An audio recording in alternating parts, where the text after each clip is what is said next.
I love this opening here. To those watching, it seemed as if the firefighter who gallantly put out the fire decided to claim the house as his own. That was the case with Fannie Mae and Freddie Mac and the conservatorship with the FHFA. It's a great analogy for how Fannie and Freddie investors have felt for a decade plus. Sure, the FHFA came in and stabilized things, put out the fires of the GSEs during their moment of crisis, as did the Treasury with all of these other companies. Oh, by the way, the companies that are highlighted in red are bailouts where the company ultimately failed. So you can just chalk that one up as a loss for taxpayers. This bailout that Fannie and Freddie were part of had 991 recipients, $635 billion dispersed. Only $390 billion paid back, against the principal that is. $353 billion were paid back additionally in the form of dividends, interest, and other fees, making the entirety of the bailout with all of these companies profitable to the Treasury to the tune of $109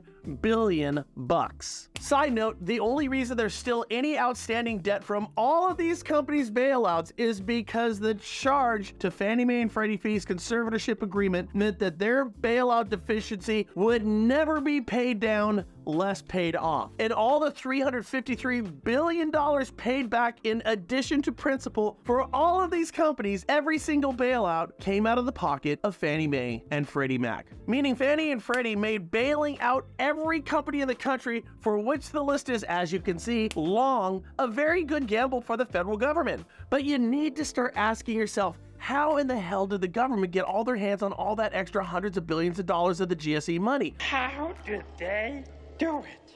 Especially considering they didn't let them pay down or off any of their bailout balance. Well, my answer to that is exactly. How in the hell did they do it? They put out the Fannie and Freddie house fire, didn't they? And then they claimed the house as their own. They did that in 2010 by changing their agreement. And now a federal judge agrees. And let us explain to you what this means. And man, is this one huge. A federal jury just found that the FHFA had overstepped their boundaries with the changes made to the Fannie and Freddie conservatorship agreement. The result? A sweeping decision that mandated a whopping $612.4 billion payout to shareholders. Well over $500 billion has to be paid back to those shareholders. Guess they want back in their house. You know, when Fannie and Freddie made changes to their loan level price adjustments, it now is kind of starting to make sense to me. They only reduced the ads for bad credit high LTV applicants to make it look fair so they could raise the cost to higher credit, lower LTV borrowers. I always found this move totally perplexing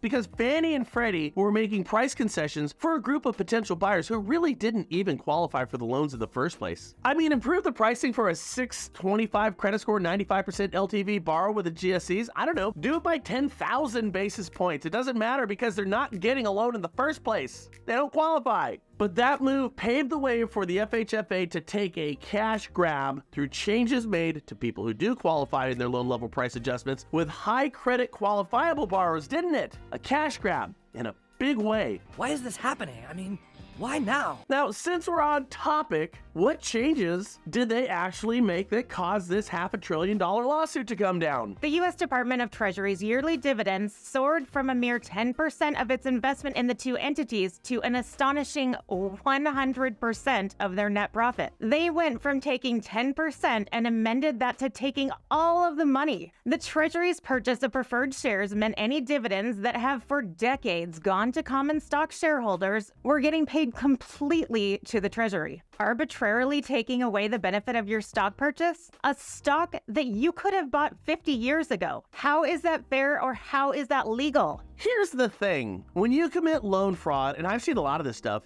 it's basically impossible to get away with. There's too many checks and balances in place. Your day is coming. Yet people still do it, don't they? You'd think those running our federal agencies, I don't know, I guess are smarter than all of you steerage stock criminals out there. But it turns out they're not. Meaning the outcome of this case was inevitable, so painfully, obviously illegal and unethical that if it's left to a jury, there could really only be one outcome. Now, even if it gets overturned, which, I mean, it probably will, this lawsuit isn't going anywhere. Meaning when the payout happens and the GSEs once again become undercapitalized, they'll be looking to increase profits, and they're gonna do that with the products that you sell to your clients. If you're struggling right now as a loan officer or realtor, now is not the time to be a bystander, just watching everything fly by you without your involvement. Become an expert on non-QM loans. We have people who will help you today. Teach the products, learn the language, how to sell them. Only growing component of the mortgage and real estate market. Do it today. Don't be a bystander. Click this banner over there and talk to an Oak Tree account rep today.